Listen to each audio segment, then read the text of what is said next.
देखिए, नितिन नवीन जी एक सौम्य, सरल और सबके साथ मिलके काम करने वाले व्यक्तित्व के रूप में अपने को अपना पहचान बनाया है और आज वो यहाँ तक पहुँचे हैं।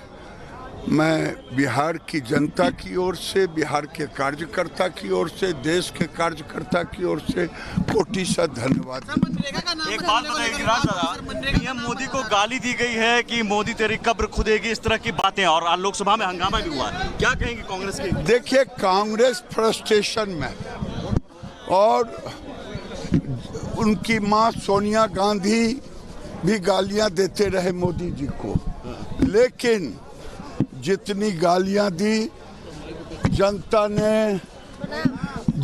ने उनको उतना आशीर्वाद दिया। और मैं अब कांग्रेस दूसरे को क्या दफन करेगी, कांग्रेस खूब राजनीतिक दृष्टि से दफन हो रही है। बिहार में पीएम मोदी की मां को अवसर दिखाया गया, बिहार में हार हुई। बंगाल क्या अब इस गाली की वजह से कांग्रेस या बंगाल बंधन है? बंगाल ममता बनर्जी को हारना तय है, क्योंकि बंगाल की जनता अब फिर से कोई सोहरावर्दी मुख्यमंत्री और ना बने और हिंदुओं का कत्लेआम ना हो। नितिन नवीन जी को क्या आशीर्वाद देंगे आप? हमने आशीर्वाद दे दिया। हम उनके पिताजी के साथ काम करते थे, नवीन जी नहीं रहे। तो ये नितिन नवीन को आशीर्वाद देते हुए गिरिराज दादा, चूंकि नवीन किशोर सिन्हा जो इनके पिता थे नितिन नवीन के, उनके साथ गिरिराज सिंह ने काम किया, तो बहुत सीनियर नेता हैं, बहुत वरिष्ठ नेता हैं। और पटना में भी हमारे सहयोगी प्रकाश सिंह से बात करते हुए उन्होंने ये बताया था कि सरल, सौम्य, सहज हैं, और यही बात अभी भी दोहराई। लेकिन एक बड़ी बात, जो नितिन नवीन हैं वो बड़े बुजुर्गों का आशीर्वाद लेकर चलने वाले व्यक्ति हैं, और वो हमेशा से चले हैं। बड़े बुजुर्ग जो हैं उनके निर्देशों का पालन करते हुए, कोई इफ बट नहीं।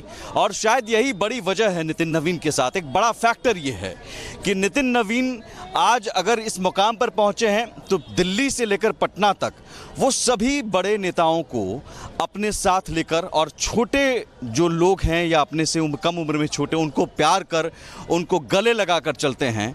सहज, सरल, सौम्य, अगर ये तीन शब्द बार बार गिरिराज दादा दोहराते हैं तो गिरिराज सिंह के इन शब्दों के पीछे वजह यही है कि वो सहज, सरल और सुलभ रहते हैं, किसी से भी मिल जाते हैं, मिलनसार हैं। लेकिन दूसरी बात यहाँ पर, मैं बड़ी बात यहाँ बता दूँ, रिपब्लिक भारत पर गिरिराज सिंह ने क्या कहा। जो गाली देने की बात है, जिसे लेकर आज लोकसभा में हंगामा भी हुआ, राज्यसभा में भी हंगामा हुआ, उसे लेकर साफ तौर पर कह दिया कि ये कब्र कांग्रेस की ही खुदेगी। और जाहिर है कि एजेंडा आज ही तय हुआ, एक संयोग कहेंगे कि आज ही एजेंडा आज ही तय हुआ कि एक तरफ संसद में एक एजेंडा तय हुआ कि सोनिया गांधी, राहुल गांधी को माफ़ी मांगना होगा, और दूसरी तरफ इसी वक्त कमान संभाल रहे हैं नितिन नवीन। साफ है, नितिन नवीन के लिए एक टास्क यहां पर दे दिया गया है, इस मुद्दे को और ज़्यादा आगे लेकर जाना है देश भर में। विवेक।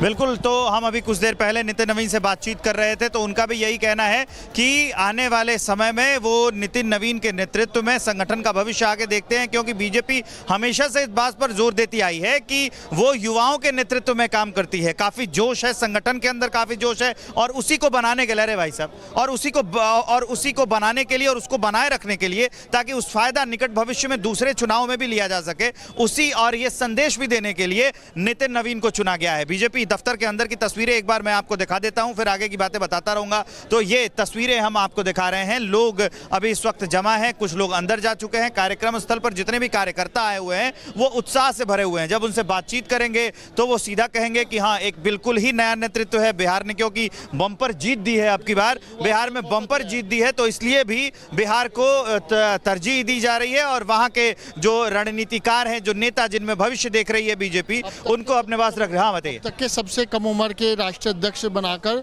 मोदी जी ने एक मैसेज पूरे देश को दिया है और युवाओं को जिसको कमान दी है 45 उम्र की एज में राष्ट्रीय अध्यक्ष बनाना और प्रदेश अध्यक्ष युवा से सीधा मंत्री और मंत्री से बिहार के सीधा राष्ट्रीय अध्यक्ष बनाना, ये कार्यकाल उनका कहता है कि कहीं ना कहीं युवाओं को हाथ में कमान मोदी जी देने जा रहे हैं और युवाओं को हाथ मजबूत कर रहे हैं। जैसे मोदी जी कहते हैं जब देश का युवा आगे बढ़ेगा तो देश भी आगे बढ़ेगा, तो इसी चीज़ को, इसी नीति को आगे बढ़ाते हुए मोदी जी ने युवाओं के हाथ में कमान सौंप दी है। और अब कहाँ से आए भाई साहब? भाई साहब मैं MP से आया हूँ। स्वागत कर लिया आपने? स्वागत मैंने कर गुलाब लिया है। पंखुड़ी दे दी, गुलाब दे दी, सब दे दिया। बड़ा ऐतिहासिक दिन है क्योंकि इतने 45 साल की एज में अगर आदमी नीचे वाला कार्यकर्ता अगर यहाँ तक पहुँच सकता है तो बीजेपी का एक बड़ा क्लियर मैसेज है कि कोई भी आदमी कहीं भी पहुँच सकता है। तो ये मोदी जी का विजन है कि हम नीचे से ऊपर उनको लोगों को लेके आएँ और देश को नया नेतृत्व दें। तो बीजेपी ने जो किया है ये बड़ा मतलब चमत्कार टाइप का है और ये आगे आने वाले टाइम में आप और देखेंगे कि ये इस टाइप के जो नेता जो नीचे से निकल रहे हैं वो और आपको देखने को मिलेंगे। कहाँ से आते हैं आप? मैं भोपाल से। भोपाल से, मध्य प्रदेश से आए? यस। स्वागत करने के लिए आए? स्वागत करने के लिए आया हूँ मैं। और क्या देखते हैं नितिन नवीन के नेतृत्व में बीजेपी कहाँ जाएगी?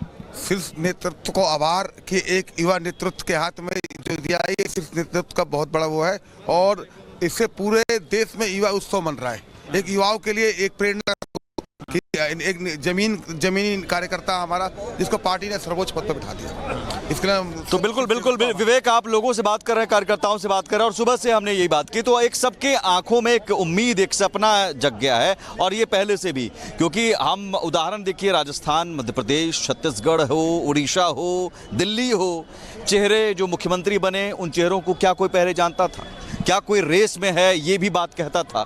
टॉप 5 में भी है क्या ये बात कहता था? नहीं।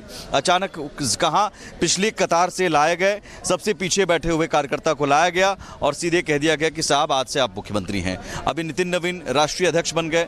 ये ज़रूर है कि नितिन नवीन को राष्ट्रीय अध्यक्ष बनाकर, कार्यकारी अध्यक्ष बनाकर एक संदेश साफ है कि हम युवाओं को, ये सब आप करिए। आज हमारे लिए बहुत खुशी का दिन है। नितिन जी मेरे लोकसभा क्षेत्र में उनकी विधानसभा है, मैं तो उन्हीं की विधानसभा में वोटर भी हूँ। मैंने उनको बढ़ते हुए देखा है, उनकी क्षमताओं को देखा है, तो आज मेरे लिए बहुत ही संतोष का विषय है हम सभी कार्यकर्ताओं के लिए। बहुत शुक्रिया रिपब्लिक भारत के साथ बातचीत करने के लिए। तो देखिए हमारे साथ मौजूद थे रविशंकर प्रसाद जी, बीजेपी नेता है और उनका कहना है कि ये बीजेपी की खासियत है कि वो हर एक को मौका देती है और हर कार्यकर्ताओं को समझती है। जब वो जमीन से जुड़ा हो तो उसको मौका देना जो है वो बेहद ज्यादा जरूरी है। ये बात रविशंकर प्रसाद रिपब्लिक भारत के साथ बातचीत करने के दौरान कहते हुए नजर आए। तो रविशंकर प्रसाद ही नहीं, बीजेपी के सभी नेता एक ही बात कह रहे हैं। फिलहाल ये तस्वीर आप इस वक्त देख रहे हैं कि इस वक्त लंबी लाइन लगी हुई है बीजेपी दफ्तर के भीतर बधाई देने के लिए नितिन नवीन को, जो कि आज उन्होंने पदभार संभाला है, राष्ट्रीय अध्यक्ष का, कार्यकारी अध्यक्ष बने हैं। लेकिन आज हर कोई उन्हें बधाई दे रहा है क्योंकि हर किसी को उम्मीद है, हर कोई ये जानता है कि जिस तरह से वो बिहार में संगठन को मजबूत करने के लिए काम करते रहे हैं,